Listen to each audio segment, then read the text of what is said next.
Sagar and Marshall here. Welcome back to the Realignment.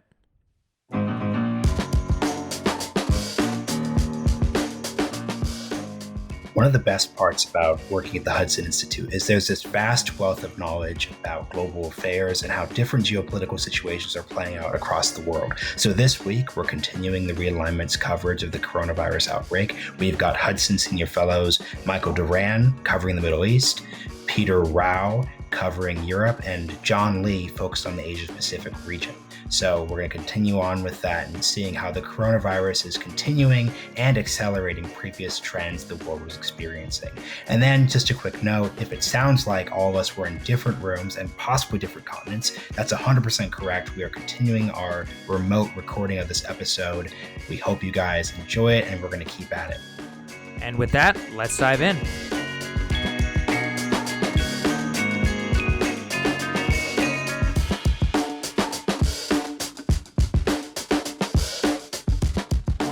Mike Doran, welcome to the Realignment. Thanks for having me. Yeah, of course. Mike, so let's talk a little bit about coronavirus in Iran. Iran has been probably one of the most stricken countries by the virus, and also one of the most opaque in terms of its reporting. You've been out there highlighting what's been happening to the regime, which has just been waylaid by this. What are some of the what are some of the developments out of that country geopolitically as a result of this crisis? Well, it's actually one of the hardest hit countries. Probably, according to the official numbers, I think it's the fourth or fifth heaviest hit, but it's probably much worse than that because the official statistics are absolutely unreliable. The regime has, I think it's very clear the regime has been dishonest about it from the beginning, dishonest with its own people and dishonest with the rest of the world. It broke out in Qom, which is the religious capital of the country, and it's the ideological font of the regime. This is where all the seminaries are. It's a holy city, and so there was a kind of double desire, one political and one sort of ideological, religious, not to admit that there was an outbreak there. The political one was that it broke out just before the elections in February. And the regime, which is in the midst of a legitimacy crisis in any case, didn't want to start restricting movements on people when they were fearful that the election turnout was going to be at an all-time low because nobody believes in the election system. And so they withheld the information from a political point of view to get people to go to the polls, which didn't work, by the way. But then the clerics in Qom themselves didn't want to admit that there was an outbreak because they thought it would delegitimate their own institutions, but also harm their livelihood because the city depends on a lot of religious tourism and seminarians who come to study there and so forth. So it's a kind of a multifaceted legitimacy crisis for the regime. And something I've been wondering is, why did Iran break out so early? Obviously, with Italy, you had the connections to Chinese manufacturing industries. What happened in Iran that led the initial breakout? Well, it's exactly the Chinese connection. It's the same thing. Qom has two strong connections to China. One is it has hundreds of Chinese seminarians. These are Chinese Shiites who are studying in Qom. And one set of beliefs is that they brought the virus in.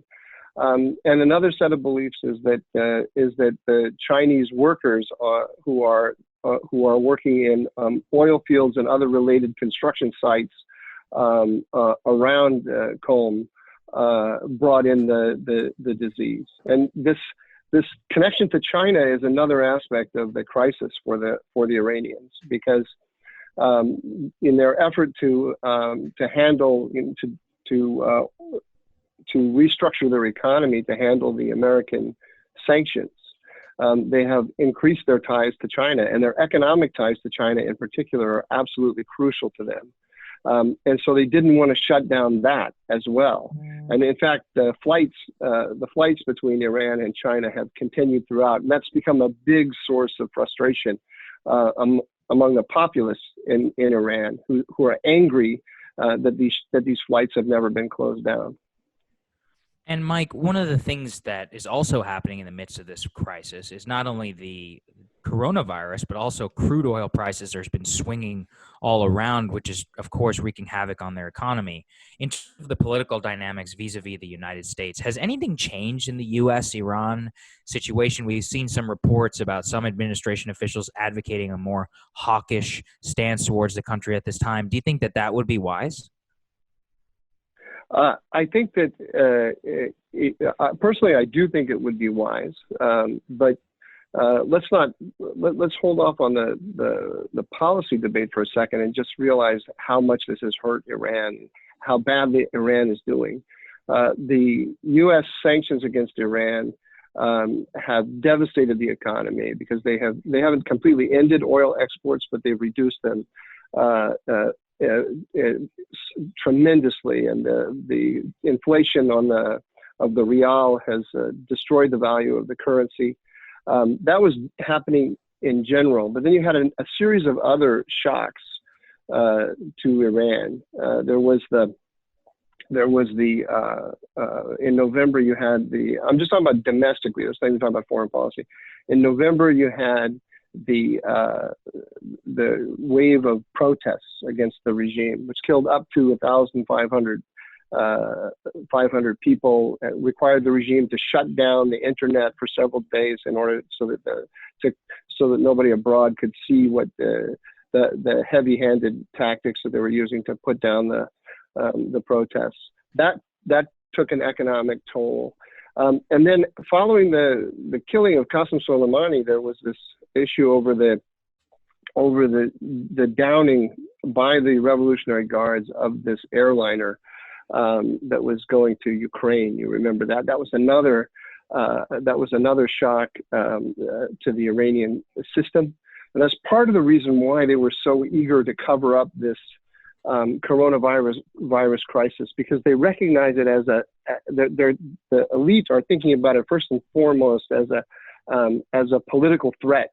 You know, even Khamenei has suggested that it's actually Khamenei, the supreme leader, has suggested that it's a bioweapon that the United States is using against Iran. It is obviously going to have tremendous economic consequences for the country. I mean, because people don't want Iranian flights to come in for obvious reasons. Tourism has ended, and as I mentioned, that this religious tourism was extremely important to Iran. There's also actually medical tourism to Iran. People from Iraq go to Iran to get medical treatment. They're not going to do that now.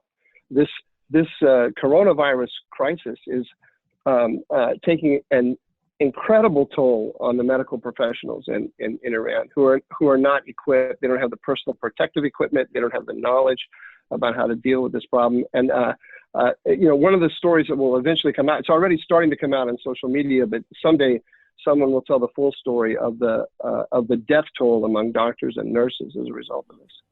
So, going back to your earlier point about how the crisis is going on during elections, I think that helps to swing the conversation towards Israel, which is sort of at the other end of the region and also area of your focus. How has Israel handled the coronavirus outbreak? Well, very differently. And the Israelis were on top of this probably earlier than anyone, I think. I shouldn't say that. I don't know if they were on top of it before the North Koreans, the Japanese, and Singapore and Hong Kong. But they were in terms of the European response, the Israelis were on top of it way ahead of time. And they were already predicting. They have a very, very good team of medical professionals at the top of their system, and they were already on top of how this thing was going to expand exponentially. And so you'll remember that the Israelis shut down all flights into the country before anybody else in Europe was even thinking in those terms. When they did it, everyone thought they were a little bit crazy, but that was because they were.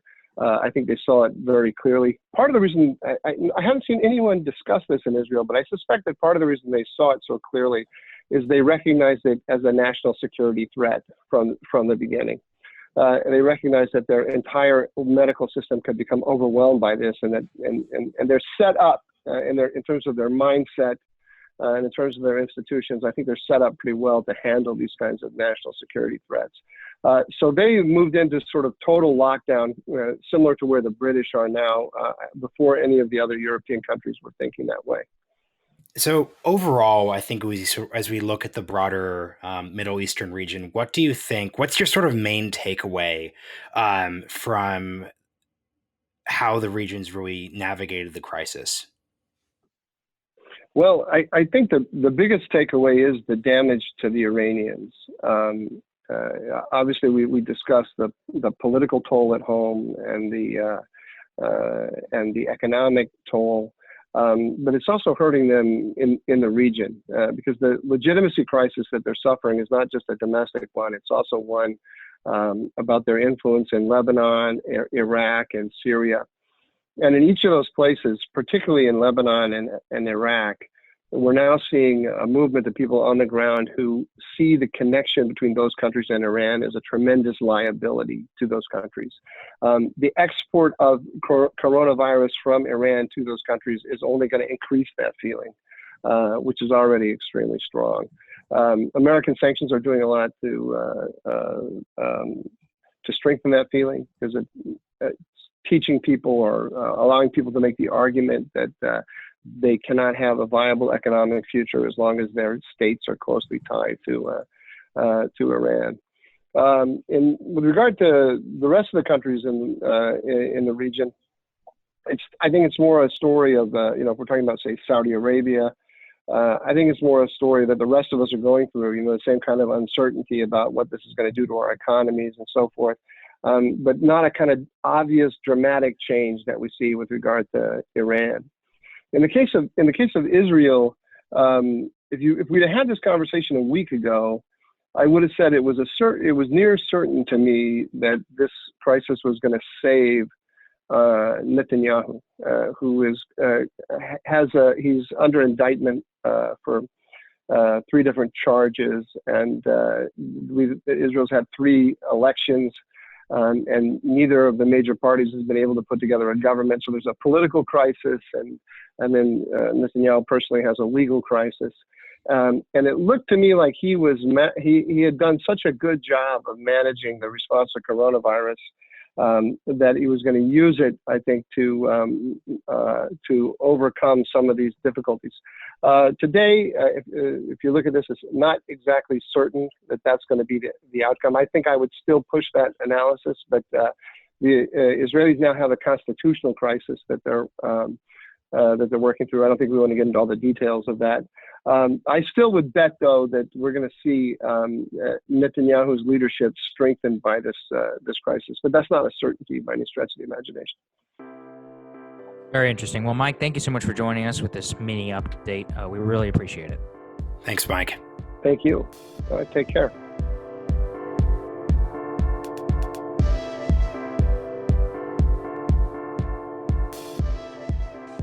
And Marshall, something I think that's the most interesting that Mike Doran was talking about there is just how hard hit the Iranian regime has been by this crisis. It's something that we haven't considered as much, but it certainly could go on to impact the future of all of our interactions with that country because it's changed its entire political structure.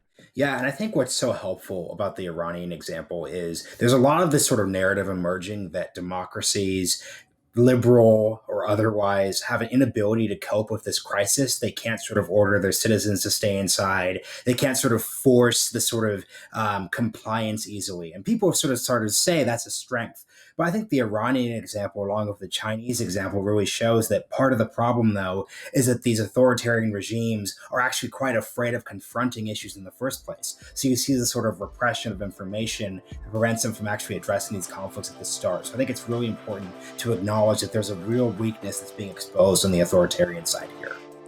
And with that, let's jump into our interview with Hudson Senior Fellow Peter Rao on Europe.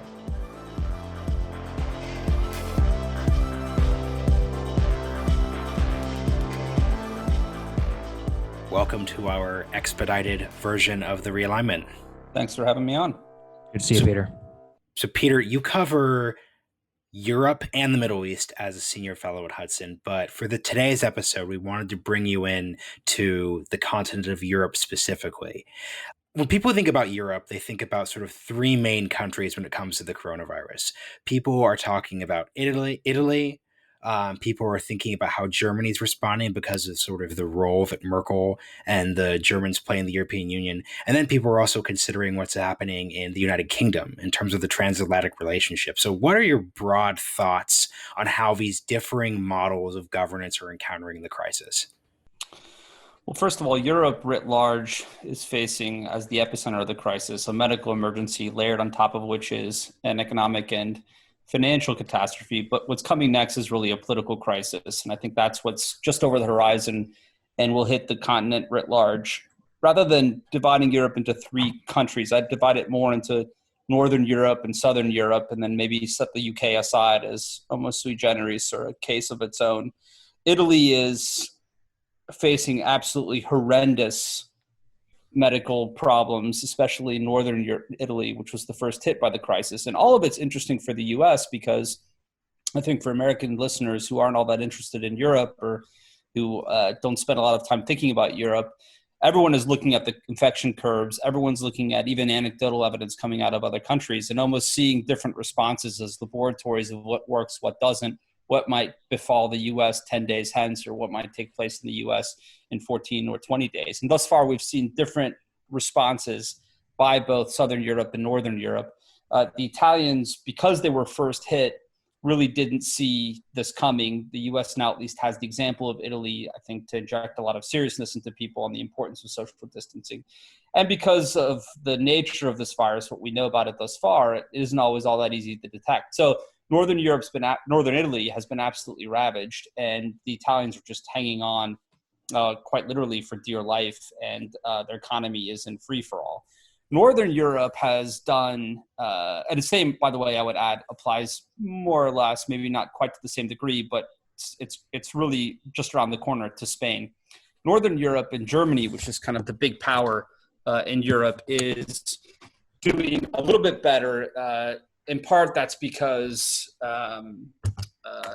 different kind of, I think, testing regimes, potentially because young people were infected at a higher rate who require lower hospitalization than Southern Italy. But what's really interesting about the politics of this is that, Europe is kind of a frail politics. There are peoples across Europe who believe in their own nation states, but the only reason they really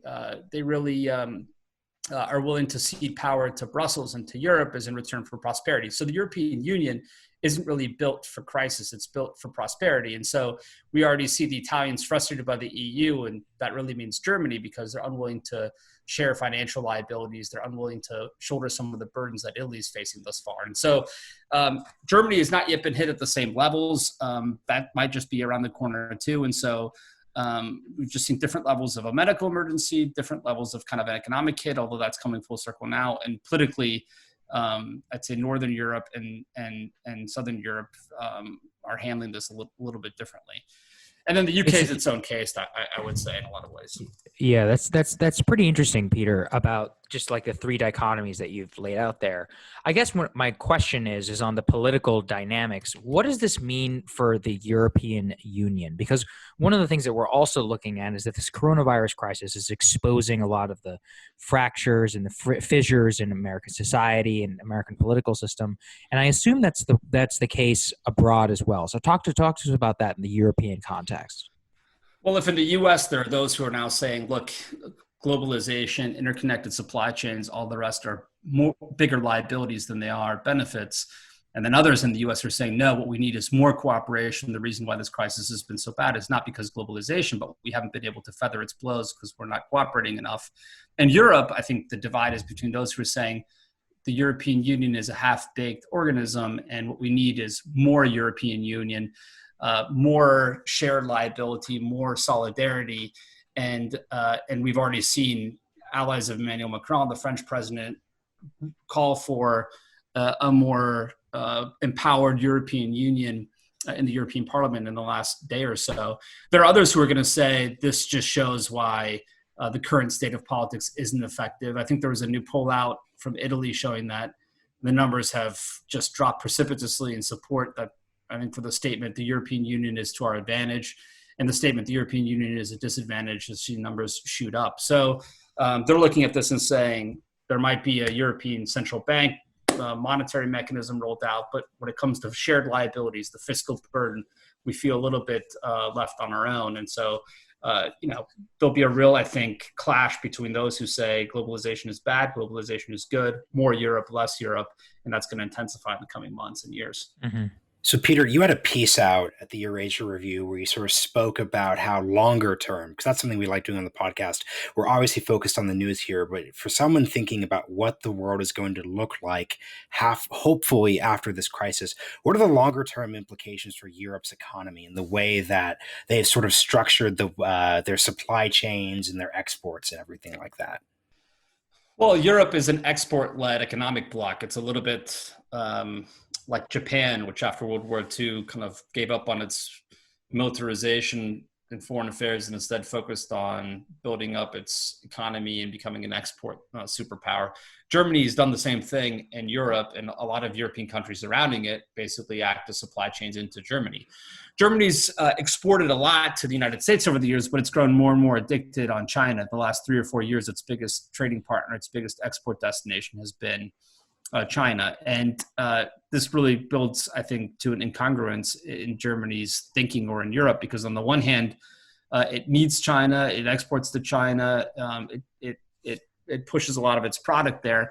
On the other hand, the Chinese are busily at work, I think, undermining European politics. We already see this propaganda campaign at work in the United States, blaming the US for the coronavirus. In Europe, they are very cleverly and tactically shipping masks to some of their hoped-for partners, be it the Italians, who are the biggest European part of the Belt and Road Initiative. They've sent masks to Greece, where they already have bought up quite a bit of infrastructure. The Chinese have this thing called the 17+1 format, where it takes 17 European countries. Some are EU members, some are aspirants to the European Union, some are just in Europe.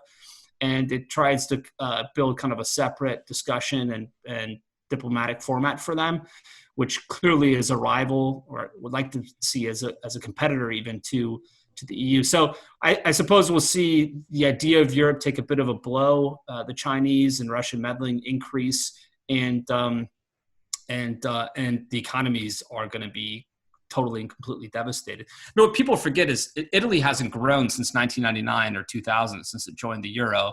So it already had a base skepticism about the benefits of European Union, because the traditional mechanism like devaluing your currencies weren't available to it. Now that's only going to be reinforced by this crisis.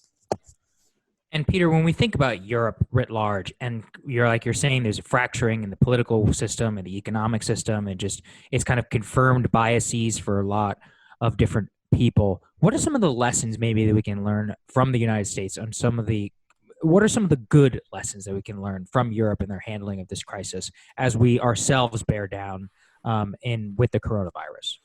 I think there's a big health lesson, in part because Europe is an advanced first world economic and political system. And so if Spain isn't able to cope with the coronavirus, if Italy is being overwhelmed, if the Northern European states are trending in that direction, then I think we can look to Europe and say, what have they done right? What have they done wrong? And how can we move quickly to either overcome those mistakes or reinforce those successes? So as I think most people are aware at this point, the UK at first rolled out a slightly different strategy for combating the coronavirus and has since pivoted, as it turns out not to have worked. The Germans now are trying to limit gatherings to 2 or 3 people. Italy's locked down altogether. And based upon how I think rates respond to this, I think the U.S. will be able to take some health lessons. And then on the economic front, usually these sorts of huge central bank actions involve some coordination. I imagine, given the level of transatlantic trade and how interwoven our economies are, that there'll be some coordination there and working together like there was after the financial crisis in 08, 09.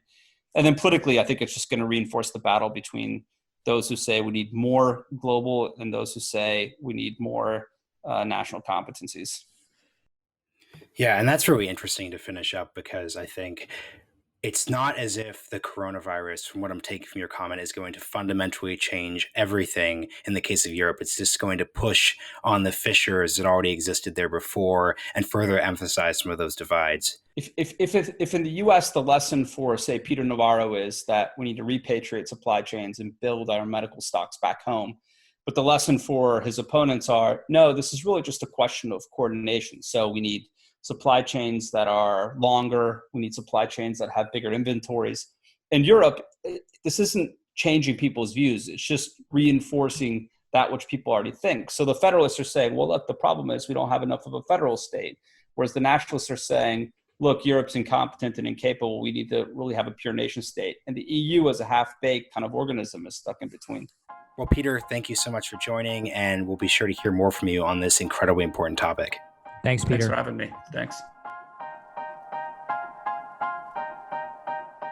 I thought that was a really great point that Peter made about how we can observe and look at what happened in Europe, Marshall, between Northern and Southern Europe, because obviously all eyes here in the United States on Italy. There's all these different discussions about, are we at Italy? Are we 10 days behind Italy? But looking at by kind of the natural experiment that's playing out across so many political systems that are similar to ours, I think there are actually quite a few lessons to be had there, and especially the intra-political fight over the European Union, whether to double down on it or whether to draw away, very much mirrors our own politics here at home. Yeah, and I actually liked his longer term point about how the European Union just wasn't made to weather crises. It was sort of premised on this sort of notion that we'd have that post Cold War perpetual peace. So as soon as you had issues like the 2008 financial crisis or now the 2020 coronavirus crisis, you've just seen it not really be able to strengthen and work as an institution. So I think that really lends itself to a broader discussion about how the institutions we set up are really sort of capable of weathering crises, because that's the one thing I think we could guarantee on the international level. Certainly. And I mean, this is something that we're about to go into with Dr. John Lee. He's a Hudson fellow who looks at this, the Asia Pacific. He's based out of Australia. And part of our discussion with him is really about how this has shocked geopolitics in the very same way vis-a-vis the Asia Pacific's relationship with China, and how they very much are looking at the Chinese with a much more distrustful eye, thinking about disentangling business relationships and more with them. And the coronavirus crisis, I think, I've been saying this now for a long time, has really exposed the geopolitical order for what it is. It's making policymakers having to take difficult choices about some of the things they maybe have been able to justify in the past. Yeah, and this goes back to the interview last week with Tim Morrison, where he was talking about how the U.S. is now reconsidering the way we set up our supply chains. What Dr. Lee talks about is that's the same conversation that's happening in Asia right now. And that's just a really important thing to really recognize, that these economic relationships we forge have costs. And it's not just purely this sort of win-win situation that a lot of people, and especially the Chinese, were promoting. So that's a really good segue into all that. Absolutely. So with that, let's take a listen.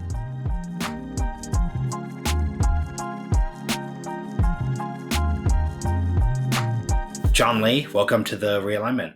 Great to be here. So we've been covering the coronavirus's geopolitical impact across the world stage. At Hudson, your work focuses on the Asia Pacific. You're based out of Australia.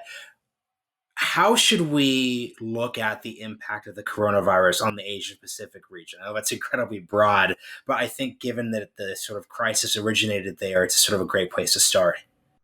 The economic impacts are obvious. You've seen a huge economic impact in China, probably around a 3% fall in GDP for the most recent quarter. And that's just China. The rest of Asia is really starting to feel the pandemic now. China's been a couple of months ahead of us in terms of pain. But the geopolitical impact, or at least the economic impacts and geopolitical consequences, may be more profound. Prior to the COVID-19 pandemic, China was widely seen as a bit of a bully, or very much of a bully, but it provided economic opportunity. The conversation has changed in Asia Pacific quite significantly. Yes, China will still be a very significant economy, but beyond being able to build bridges really quickly, beyond being able to build roads and ports really quickly, The question now is, are China's institutions fit for purpose? Do we want to make long-term bets on the Chinese institutional and governance model, or should we look elsewhere? And for the first time, really, since I've been following this region, so more than a decade, there's quite a burgeoning but powerful conversation on diversifying away from China. So China won't become irrelevant. They're not going to abandon China, but there's a real conversation from business communities, not just strategic people, about diversifying away from China and seeing the Chinese model as a risk and not a virtue, which was previously the case. That's interesting, Dr. Lee. It kind of mirrors a domestic political conversation we're having here in the United States about supply chains, dependency on China. What is it exactly about the Chinese regime's response to this crisis which has spawned that conversation in the Asia Pacific region? There's palpable anger that China knew about not just the strain of coronavirus, but how contagious and deadly it could be, but suppressed that information, first of all, from its own population, and then secondly, from the world. So, to give you a timeline, which is now widely reported, by around mid-December, China knew exactly what they were dealing with in terms of the virus itself. They didn't quarantine people in Wuhan until mid-January sometime, but there were a few days where the Chinese government allowed Chinese people to travel both within China and also outside China. So in that period of time, millions of people travel within China, and considerable numbers of people went outside China and spread it around the world, including in Asia. I think there's now palpable anger, and it's not just anger, there's an understanding that it's the governance arrangements or failures of governance in China, given its authoritarian setup, that actually led to this situation. And of course, that's now had economic consequences, and that's what's been really driving the conversation. There's an emerging narrative that Western democracies have sort of failed to handle and manage the process. You're seeing struggles in Italy, you're seeing struggles in Spain. Obviously, the United States is struggling.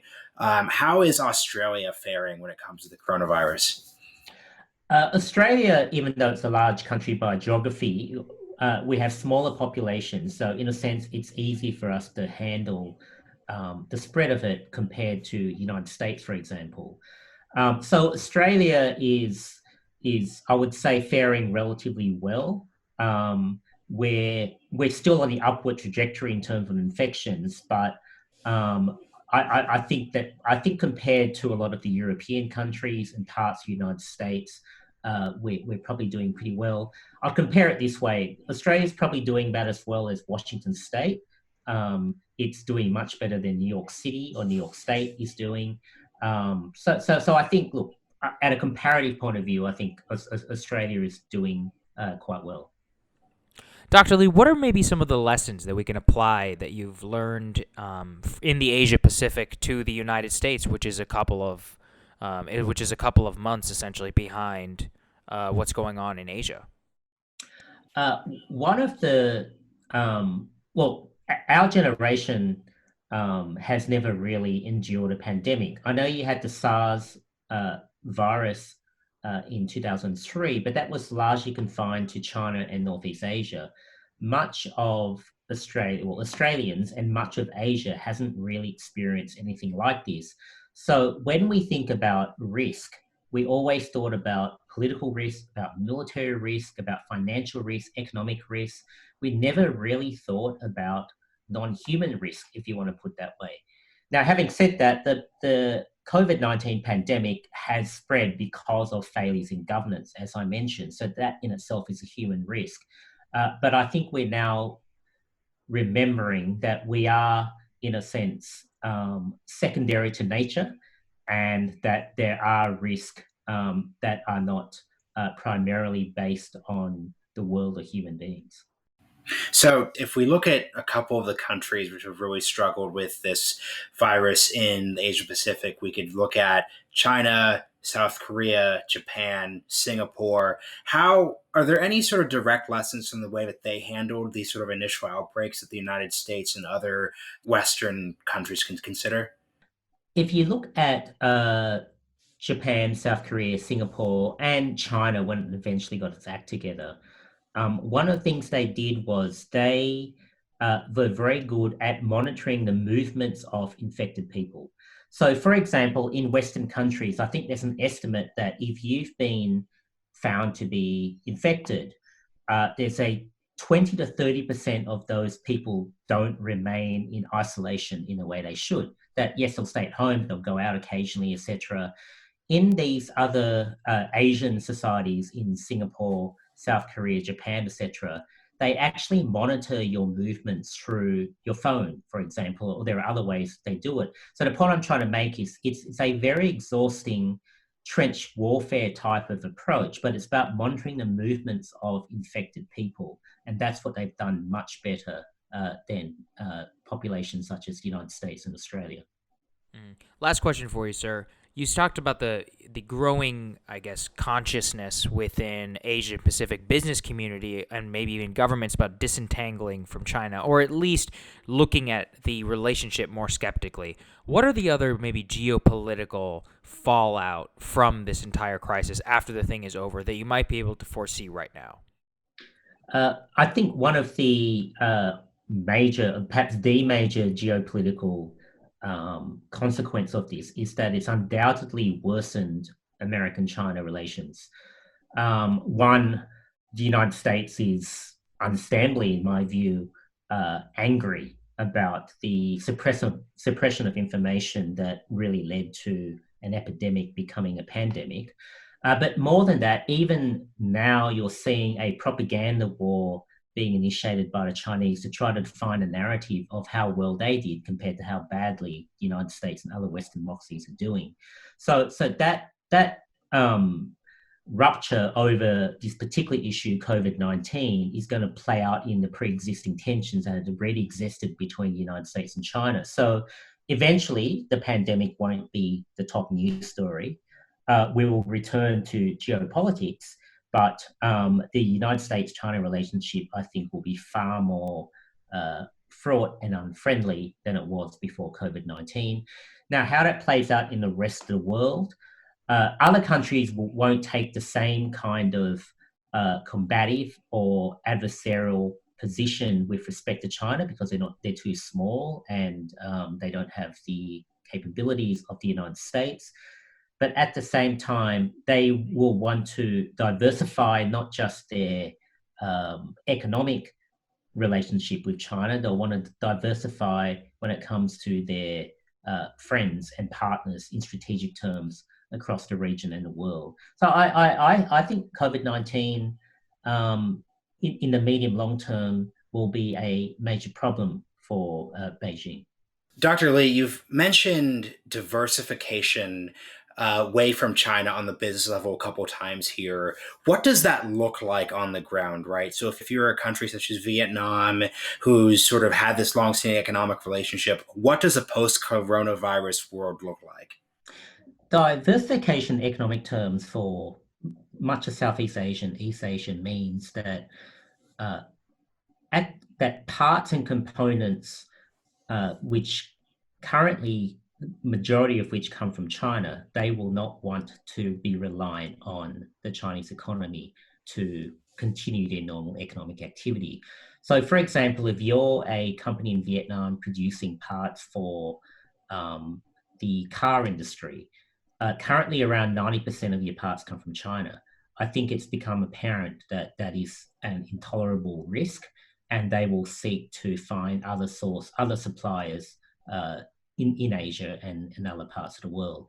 Now, this conversation, for the first time, really is taking place at a wide level throughout the whole Asia-Pacific region to an extent that I haven't seen before. And it's still the very early days of the COVID-19 pandemic. That will continue. It makes good business sense. They may not necessarily be interested in the strategic implications of that, but it makes good business sense. Now, in terms of what that means from the strategic point of view, these countries, as they reduce their reliance on China, that gives them a bit more freedom of maneuver. That doesn't mean they'll suddenly become partners and allies of the United States, but it does mean that they have more defenses against the economic coercion they often feel from China when they're making decisions. Overall, I think that's a good thing. The United States obviously has a role to play in that, but I don't think it's just the United States. I think other advanced economies like Japan and South Korea have quite an important role. And I hope the EU as well steps in and becomes a far more important economic partner. So it's about lowering your economic reliance on China, and once you do that, you have more strategic and political freedom of maneuver with respect to China. Great. Well, thank you so much for joining us, sir. We really appreciate your time. Sure, Thank you. thanks a lot.